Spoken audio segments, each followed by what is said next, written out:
अभी देखेंगे, अगर हमें कोई अच्छा मजबूत कोई ऐसा चेहरा कोई मिलता है तो हम जरूर उसके बारे में विचार करें, लेकिन अभी लोकसभा पे हमारा ज़्यादा फोकस नहीं है। उसके लिए हम संगठन तैयार करके, हमारा मेन फोकस विधानसभा के ऊपर है। 90 की 90 सीटों पर चुनाव लड़ेंगे आप? देखिए, मुझे अगर 10 अच्छे ईमानदार युवा चेहरे मिलते हैं तो 10 पे लड़ेंगे, 50 मिलते हैं तो 50 पे लड़ेंगे, 70 मिलते हैं तो 70 पे लड़ेंगे, और 90 मिलते हैं तो 90 पे लड़ेंगे। लेकिन ऐसे टिकट बगाएंगे नहीं वो किसी के हाथ में कोई भी आके ले जाए। हम उसकी पूरी जांच परख करके, लोगों से पूरा उसका बायोडाटा लेके, जिसको लोग चाहेंगे, जो लोगों का उम्मीदवार होगा, ऐसे युवाओं को हम अपना प्रतिनिधि बनाकर अपने टिकट देने का काम करेंगे। 1 तारीख को कोई बड़े चेहरे भी आएंगे रैली है जिस तरह से रखी गई है? हम बड़े चेहरों को छोड़कर इस समाज के किसान मजदूर के बेटों को बड़ा चेहरा बनाने का काम करेंगे। हरियाणा का जो नई पार्टियों का इतिहास सफलता का बहुत कम रहा है, हरीपा की बात हो या फिर हंसका बनाई हो, तो आपकी जो नई पार्टी है तो बड़े राजनीतिक घराने वो भी सक्सेस नहीं हो पाए, ये कोई रिस्क नहीं लग रहा? देखिए, बिल्कुल आपका सवाल बंधु बहुत ही जेन्युइन है। बहुत सारी पार्टियां बनी, लेकिन वो जो पार्टी बनाई उन राजकुमारों ने, वो राजा बनने के लिए कमाई। बलराज कुंडू ने जो ये पार्टी बनाई है वो इस प्रदेश को बचाने के लिए बनाई है।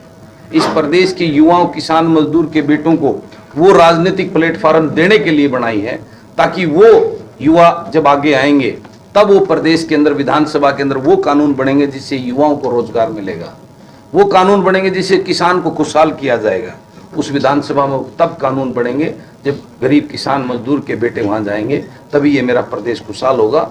और ये लूट और झूठ की राजघरानों की, उन गुलामों की दुकानों को बंद करने का। एक नई पार्टी बनी थी चुनाव से पहले, उन्होंने भी युवाओं की बात की थी कि रोजगार में 75% आरक्षण देंगे। देखिए, जिस राजकुमारों की आप बात कर रहे हो, उनका तो पहले से ही पता था। वो हजारों करोड़ के महलों में रहते थे, उनके बाप दादा ने कौन सा बिजनेस किया था, मैं तो पहले से भी ये सवाल करता रहा। वो लोगों को दिखे नहीं, वो हमारे युवाओं को जो है ना, इनको बहका के, एक उनके वो राजकुमार अनपढ़ जो कभी स्कूल कॉलेज में नहीं गए, 100 का राष्ट्रीय दोष हो गए। हमारे यूनिवर्सिटी और कॉलेजेस में जाकर इन युवाओं को उन्होंने बड़े बड़े सपने, क्योंकि आज बेरोजगारी में हमारा युवा इतना दलदल में घुस गया, उसको छोटा सा उसको एक वो कहना कि मैं तुझे नौकरी दूंगा, वो नौकरी के लिए उनके बहकावे में आते चले गए। लेकिन अब उनकी सच्चाई आ चुकी है। वो राजकुमार जो भाजपा को जमुना पार भेज, उनका तो इतिहास ही भाजपा के साथ रहा है। उनके पुराने इतिहास उठा के देख ली, हमेशा वो भाजपा के सहयोगी रहे हैं। वो कुछ भी कर सकते हैं। आपने देखा होगा ना, 2 दिन पहले वहां सीकर रैली में वो माइक और राजकुमार मुंह बोल रहा है कि उसके बाप को जो वो सुनते नहीं है युवा, तो कहता है वो उसका हनी सिंह का गाना तब सुनाएंगे जब मेरे फादर का भाषण सुनो पहले। इस प्रकार की उनकी असलियत अब लोगों के सामने आ चुकी है। तो उन राजकुमारों को पूरी तरह मैं दावा करता हूं, उस राजकुमारों के खानदान से अब की बार कोई भी हरियाणा प्रदेश की विधानसभा और लोकसभा में जाएगा। उन्होंने हमेशा हमारे ग्रामीण अंचल के किसान मजदूर के नेताओं को खत्म करने का काम किया था। पहले उन्होंने बलराम जाखड़ को खत्म करने का काम किया था, फिर अजीत सिंह को खत्म करने का काम किया था। अब वो जो है ना, वह राजस्थान के अंदर हनुमान बेनीवाल को खत्म करने के लिए गए हुए हैं। तब उनकी असलियत इस देश प्रदेश के लोग जान चुके हैं। उनका इतिहास खत्म है। ये आखिरी चैप्टर था। वो लास्ट वाली झूठ बोलकर वो सत्ता में आ गए। अब आगे कभी उनका सत्ता के रूप में उनका पूर्ण रूप से उनको विराम लग जाएगा। अभी राजस्थान में भी वही नारा गया, आया सीएम आया सीएम। राजस्थान में वो राजस्थान के लोग जो है ना वो समझदार हैं, और मैं भी जाऊंगा राजस्थान में, जो है ना मेरा भी प्लानिंग है, मैं पूरा प्रचार करने जाऊंगा। आप देखेंगे उनका जो है ना, उनको सीएम नहीं, उनको तो पीएम बना के वहां से भेजेंगे राजस्थान के लोगों की बार। उनका परमानेंट इलाज करेंगे, ये मैं वादा करता हूँ आपसे इस बार। हनुमान बेनीवाल से इनको क्या दिक्कत है? किनको? इनको हर किसान मजदूर के बेटे से दिक्कत है। ये चाहते ही नहीं कि कोई धरातल का किसान मजदूर का बेटा धरातल से उठकर इनके बराबर में खड़ा, इनकी सच्चाई को बोलो। इनकी लूट और झूठ की दुकान बंद करने की इनको डर लगता है। जो वास्तव में उस किसान मजदूर का बेटा जब उस गद्दी पे बैठेगा तो वो किसान मजदूर के लिए काम करेगा। इनकी तरह इस प्रदेश और देश को लूटने का काम नहीं करेगा। इनको इस बात का डर लगा रहता है। आप हनुमान बेनीवाल को सपोर्ट करने जाएंगे? बिल्कुल 100% मैं हनुमान बेनीवाल को सपोर्ट करने जाऊंगा। पार्टी का संगठन कब तक तैयार हो जाएगा? पार्टी का संगठन लग रहे हैं, जैसे आज युवा टीम का मैंने किया, अब ये पूरे प्रदेश की युवा टीम को आगे बढ़ाने का काम करेंगे। इसी प्रकार से 1 नवंबर को हम मोटा मोटी हम अपनी टीम का वो करने का काम करेंगे। और आने वाले हमारा कोई जल्दबाजी इस प्रकार से नहीं करेंगे। हम किसी भी चेहरे को, ऐसे ऊर्जावान युवाओं को हम आगे बढ़ाएंगे। ऐसे लोगों को अपने जो ईमानदार और जन सेवा की सोच को लेके हों, ऐसे लोगों को अपने साथ लाएं। चुनाव लड़ने के लालची, एमएलए बनने के लालची, मंत्री बनने के जो लालची लोग हैं, ऐसे लोगों को जो है ना हम अपने संगठन में शामिल नहीं करेंगे। अच्छा, एक इंडिया गठबंधन है, उसको लेकर कहीं कोई चर्चा होगी क्या इंडिया गठबंधन के? मैं तो इंडिया गठबंधन तो बड़े लोगों का है जो सत्ता के लिए लड़ रहे हैं, अपने बच्चों को आगे बढ़ाने के लिए लड़ रहे हैं। मैं तो इस प्रदेश को बचाने और इस प्रदेश को बढ़ाने की सोच लेकर राजनीति में आया हूँ। इंडिया गठबंधन तो बड़े बड़े दलों का गठबंधन है, मैं उस बारे में मेरी कोई ना सोच है। मैं तो सिर्फ अपने हरियाणा और हरियाणा के बारे में सोच रहा हूँ। अच्छा, महिलाओं अपने युवाओं की बात, महिला आरक्षण बिल आज पास हुआ तो लोग लागू तो लेट होगा। देखिए, महिलाओं को भी टिकट आप देंगे? बिल्कुल देंगे, लेकिन वो बिल जिसकी आप बात कर रहे हो वो महज, ये बड़ा दुर्भाग्य है, बगैर कुछ दिए जश्न मनवाना ये भाजपा को आता है।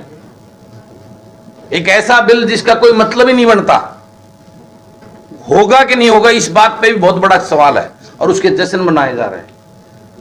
और बराबरी की बात करते हैं, महिला सशक्तिकरण की बात की जाती है, तो महिला तो 48.8% है, तो आधा आधा होना चाहिए था आरक्षण की बात करें।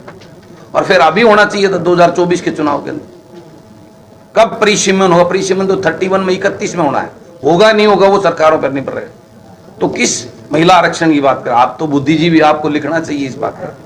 मीडिया एक स्तंभ है, 5वां स्तंभ है लोकतंत्र का, आप इस बारे में छापिए ना।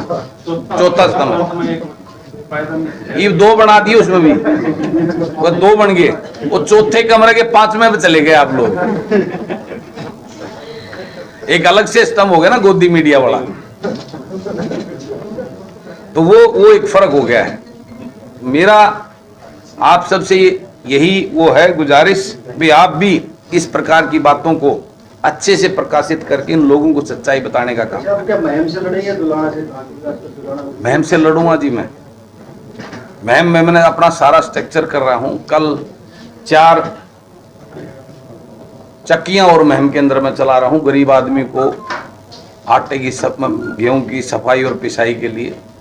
तो मेरा कर्मस्थल महम है, महम मेरी जड़ है, वहीं से जो है ना ये पेड़ खड़ा हुआ है, और वहीं इसको और वट वृक्ष का बनाने का काम करेगी महम की जनता। अपने लड़कियों के लिए बसें चलाइए। कॉलेजों में छात्र संघ जो चुनाव है स्टेज पे, पिछले काफी साल से नहीं हो रहे, एक बार हुए होगी इनडायरेक्ट जी, तो ये कई डिमांड आपकी? बिल्कुल, हमने अपनी छात्र विंग भी खड़ी है। परवीन मलिक उसका जो, ये हमारे युवा हैं जो, इनको हमने उसका प्रदेश का अध्यक्ष बनाया है, और उसकी भी हम पूरे प्रदेश के अंदर छात्र विंग खड़ी करने जा रहे हैं। उसमें ये युवा टीम भी हमारा साथ मिलके काम करेंगी और युवाओं के हक के लिए। और मेरा इसमें ये मानना, ये तो सिर्फ युवाओं को जो ये विंग बनाते आए हैं ये राजकुमार, ये सिर्फ अपनी रैलियां करवाने के लिए, भीड़ जुटाने के लिए अभी तक युवा विंग बनाई है। लेकिन हम युवा विंग जो बनाएंगे, उस युवा विंग में कॉलेज की राजनीति से ऐसे युवाओं को तैयार करेंगे जो राजनीति में आके बड़ी बड़ी लंबे सफर तय करेंगे।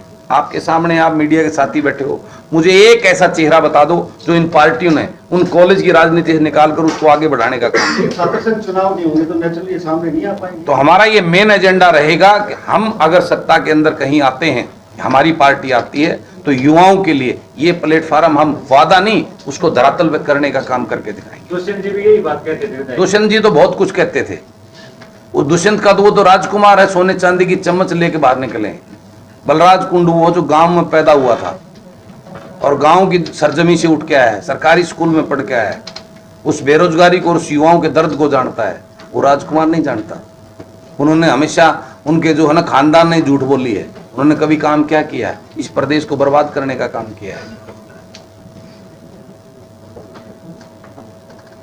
अच्छा, अब ये जो शीतकालीन सत्र आएगा उसमें कृषि विधेयक में हरियाणा से रिलेटेड है, रैली में तो आप उठाओगे? हर बार ही उठाता हूं मैं, तो जो भी सत्र आता है उसमें, हर सत्र में आप मेरा उठा के देखिए, मेरे इश्यूज जेन्युइन होते हैं, और उस जेन्युइन इश्यूज पे जो मेरे हल्के के तो होते ही हैं, मेरे हल्के के जो इश्यू हैं वो मेरे पूरे प्रदेश की इश्यू हैं, उसको मैं उठाने का काम करता हूं और आगे भी ऐसे ही उठाता रहूंगा। देखिए, ग्रीवेंसेस कमेटी की मीटिंग में क्यों नहीं आते आप? किस ग्रीवेंसेस, कौन सी ग्रीवेंसेस की बात कर? जिस ग्रीवेंसेस की मीटिंग है वो पहले से प्लानिंग है ग्रीवेंस कमेटी की। हम आए तो बताएंगे ग्रीवेंसेस कमेटी की, ओपन दरबार लगेंगे, लोग आएंगे और अपनी जनन को उसको वहीं ये प्लान करके आते हैं और लोगों को बेवकूफ बनाते हैं, और जो वाहियात की होती उनको उसके अंदर जोड़ा जाता है और उनका भी कोई समाधान नहीं किया। सिर्फ अखबार में छपने के लिए एक मंत्री डिप्टी उपटी सी मतलब 10-12 जो है ना प्रॉब्लम्स को उसके अंदर लेकर सारे प्रशासन का बेवकूफ़ बनाकर जनता को बेवकूफ़ बना जाता है।